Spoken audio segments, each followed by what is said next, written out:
La France devient un pays du tiers-monde et tout le monde souffre. Voilà ce qu'on entend de plus en plus souvent.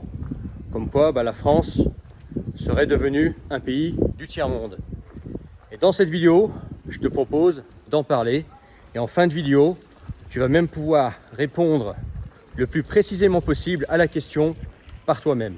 Reste bien jusqu'à la fin. En tout cas, bienvenue à Mende, dans la Lozère. Je suis de passage ici, j'en profite pour découvrir la ville dans laquelle j'avais jamais été. Et c'est vrai que le centre est joli, ça a son charme. C'est cette France que j'aime, tu vois. Ça respire la culture, etc. Malheureusement, les fréquentations que je vois dans les ruelles me surprennent. J'en parlerai peut-être plus tard, mais en tout cas, voilà. Je suis là pour découvrir et je t'amène avec moi dans les ruelles de Mende pour parler justement de la tiers-mondisation de la France. La France est-elle devenue un pays du tiers-monde? Alors, dernièrement, tu le sais, il fait très chaud. Pour ceux qui regarderont cette vidéo dans quelques temps, on est en pleine canicule. Là, sur la route, j'ai eu plus de 40 degrés affichés sur le tableau de ma voiture. Là, le soir, ici, il fait 32 degrés, un peu plus frais qu'en Rhône-Alpes, mais chaud quand même.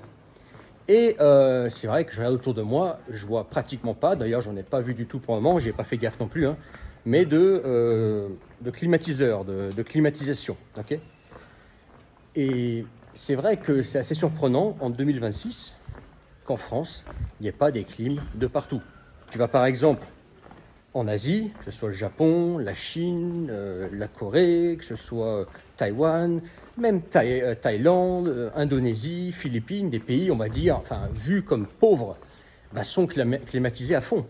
Parce qu'il fait chaud toute l'année, il fait soit humide, soit chaud, soit il fait chaud et sec, mais il fait chaud. Et c'est vrai que, bon, un pays comme la France, qui se veut être donc, un des pays les plus développés au monde, est-ce que tu penses que la France est encore un des pays les plus développés au monde? Fais-moi savoir en commentaire. Se devrait d'avoir cette technologie, quoi.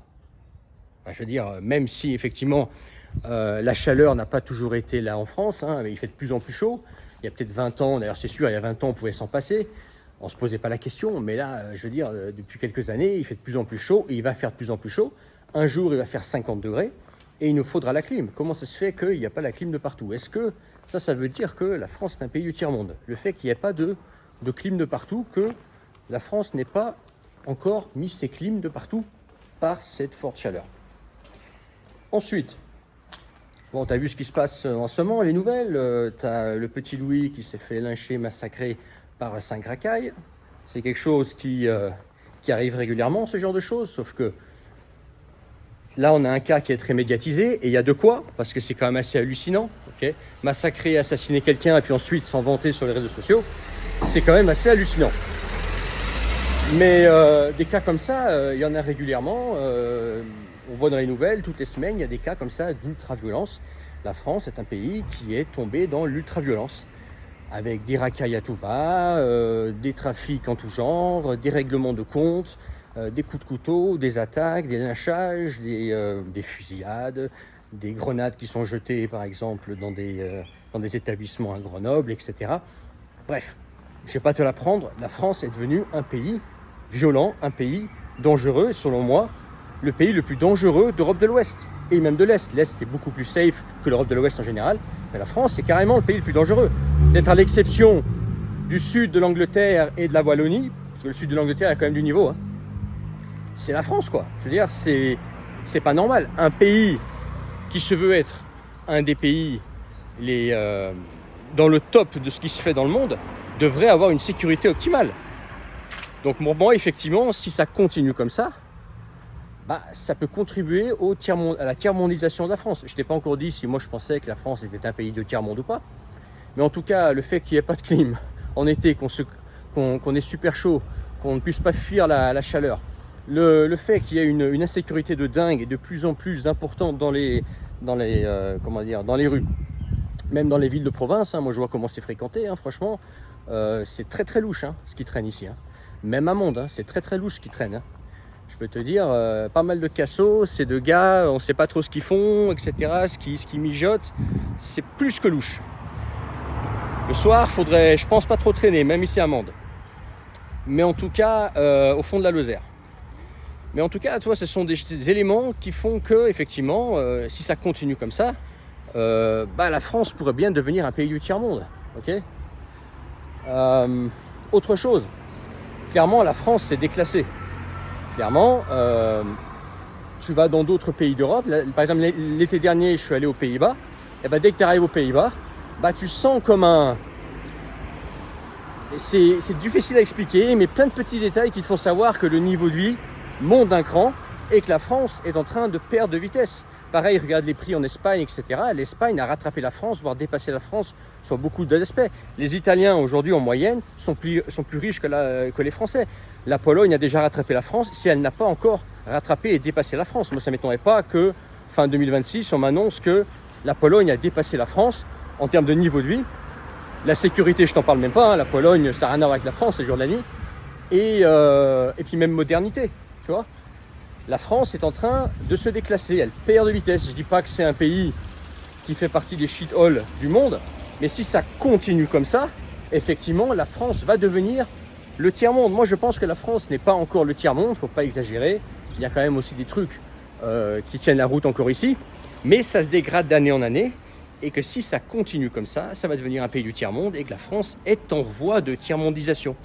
Je répète, je ne dis pas que c'est le tiers-monde, mais que c'est en voie de tiers-mondisation, que si ça continue comme ça, effectivement, la France va devenir à force un pays du tiers-monde, parce qu'elle se laisse dépasser sur tous les domaines. Tu vois ce que je veux dire? Et c'est dommage, parce que là, tu vois, je suis dans une ruelle, cette ruelle, elle est magnifique. Regarde ça. C'est magnifique ici. Je veux dire, le pays, magnifique. Il y a une culture, il y a des paysages, etc. Et tout ça, c'est pourri à cause de l'insécurité, à cause aussi du niveau de vie qui prend une tannée. La fiscalité. Au bout d'un moment, il faut arrêter, quoi. Si tu es entrepreneur, etc., les artisans, combien de fois j'ai entendu ou vu sur Internet des artisans qui se plaignent qu'ils ne s'en sortent pas parce que les impôts, au bout d'un moment, c'est trop. Quand tu vois la qualité de vie que tu obtiens en échange, c'est clairement de l'arnaque, c'est pas un bon deal. Ok ? C'est pas un bon deal. Clairement, c'est de pire en pire. Okay, on n'est pas encore au fond, mais si ça continue comme ça, on va l'être un jour. C'est ce que je veux dire. C'est comme le niveau de vie. Bon, les salaires en France, il y en a qui vont rigoler parce qu'ils n'ont rien connu d'autre. Par rapport à beaucoup de pays, ils sont pas mal. Même le SMIC, c'est pas mal. Tu vois ce que je veux dire? Dans le vrai tiers-monde, dans les vrais pays en développement, c'est autre chose. Mais le coût de la vie qui est mis en face, il est vraiment grand. Élevé. Ce qui fait que je suis en train de chercher un petit peu où je marche, parce que je ne connais pas la ville. Mais ce qui fait que même tu as beau gagner des revenus corrects par rapport à la plupart de la population sur la planète, si le coût de la vie en face il est élevé, au final tu es pauvre. Parce que ce qui compte, c'est ce que tu as pour ton argent, c'est pas ce que tu gagnes, ok? Ce que je suis en train de dire, c'est en train de nuancer, parce que c'est à nuancer, parce que l'histoire du parité pouvoir d'achat, c'est aussi une belle arnaque que certains essayent de mettre en avant. C'est plus nuancé que ça, ok? Quand tu as une vie internationale, tout ce que tu veux, c'est gagner fortement en nominal.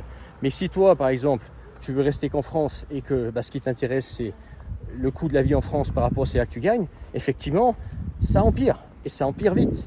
Les gens ont de moins en moins d'argent. Et ça se sent, ça se voit.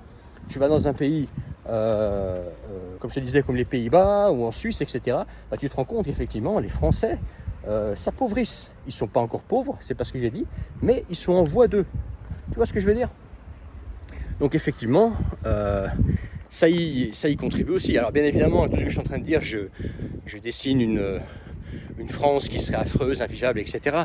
Bien sûr, il y a encore des choses bien. Par exemple, moi j'entends souvent des gens se plaindre des hôpitaux, de la médecine en France, etc. Probablement il y a des problèmes, probablement que ça se dégrade aussi, probablement du fait que je suis en bonne santé, je touche du bois, que je n'ai pas là, mais c'est pas grave. Je suis à côté d'une église, je pense que ça m'aidera à rester en bonne santé, ou une cathédrale. En tout cas,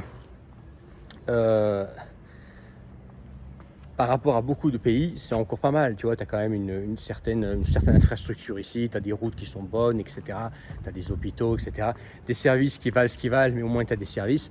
Tu as quelques standards, certaines normes qui font encore que la France peut fournir une certaine qualité, etc. Aussi, et c'est selon moi le plus gros point fort de la France, c'est la bouffe. La bouffe déjà elle est bonne, mais aussi la qualité de la bouffe en France, moi je la trouve exceptionnelle. Pourtant j'ai voyagé dans plus de 50 pays, vécu dans 5 pays différents, y compris la France. Bon, quand il s'agit de la bouffe, la France c'est quand même difficile à battre, ok. Donc il y a aussi des bons côtés, ok. Mais faut pas se voler la face et il faut aussi parler des inconvénients qu'il y a dans ce pays et qui empirent et qui font que, effectivement, quand j'entends la France devient le pays du tiers-monde, je dis non, mais si ça continue comme ça, un jour je vais te donner raison. Un jour je vais te dire oui, effectivement, c'est devenu le tiers-monde et moi je serai plus là. Tu vois ce que je veux dire? C'est dommage parce que tu vois comme c'est beau. C'est super joli, monde, ok?